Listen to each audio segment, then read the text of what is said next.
Welcome back to the NCAA Basketball Championship Selection Show. Here is a look at the tournament brackets from the NCAA and its corporate champion AT&T. And here is the West region. These games to be played in Philadelphia on Thursday and Saturday. The top seed, the Connecticut Huskies. And yeah, the Connecticut Huskies of Jim Calhoun came out of the West twice to win their national titles out of the Big East. Who are they going to play? How about the Mocs of Chattanooga?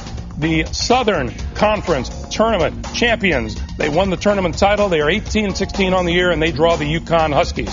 The number 8 seed, BYU from the Mountain West. They share the Mountain West regular season title, and the Cougars will meet the Aggies of Texas A&M and Big 12. Coach Mark Turgeon makes it 2 tournaments in 2 seasons at Texas A&M. That's a pretty healthy seed for Texas A&M at a 9. That shows they had a high opinion of the Big 12. All right, now these games in Portland, Oregon on Thursday and Saturday. The 5th seed, the Boilermakers of Purdue. Coach Matt Painter and his Boilermakers coming off their Big Ten tournament championship. Matt Painter was just waiting around to see who he's going to draw. Here's who they get. They get the 12th seeded Panthers out of Northern Iowa, Missouri Valley Conference tournament winners. Now, the number 4 seed from the Pac-10, the Washington Huskies. Coach Lorenzo Romar led his Huskies to their first outright Pac-10 title since 1953. And Low Row and his Huskies are celebrating. Now, who do we play?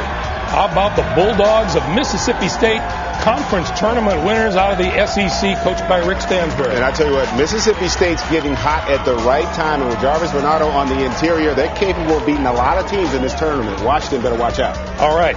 First and second round games now on Thursday and Saturday in Kansas City, Missouri. The number 2 seed, the Memphis Tigers, Conference USA champions. Many thought they would be a number 1 seed. They are going as a number 2 seed, and they are out of the Conference USA. Who are they going to meet? From the Big West, they're going to meet the Matadors of Cal State Northridge, the conference tournament winners in the Big West Conference. And you guys get the Memphis Tigers.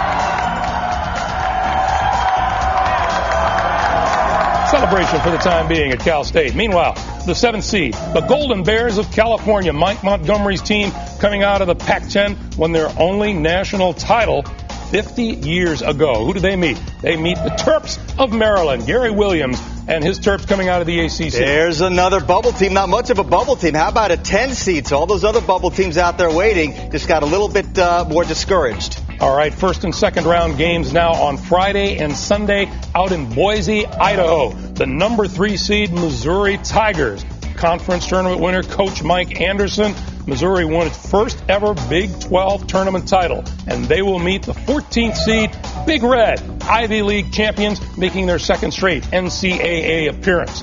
And then finally, in this bracket, the number 6 seed Golden Eagles of Marquette out of the Big East. Coach Bud Williams in his first season at Marquette. They won a national title back in 1977 under Al McGuire. They will meet the Aggies of Utah State, who won the conference tournament in the WAC.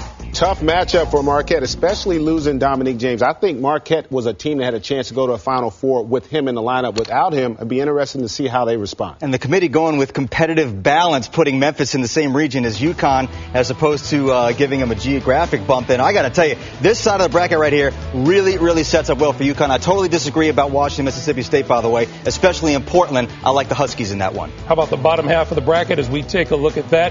And just keep in mind that the Memphis Tigers are in this one. Yeah, they seemed a little subdued, almost as if they were disappointed getting the number 2 seed. But you know what? If you are Memphis, you have an opportunity for redemption, because if you went out, you get a chance probably at that number 1 UConn. Yeah, it's too bad that Marquette doesn't have Dominic James. I think they walk to a UConn-Memphis regional final. I don't see much competition there for those two great teams.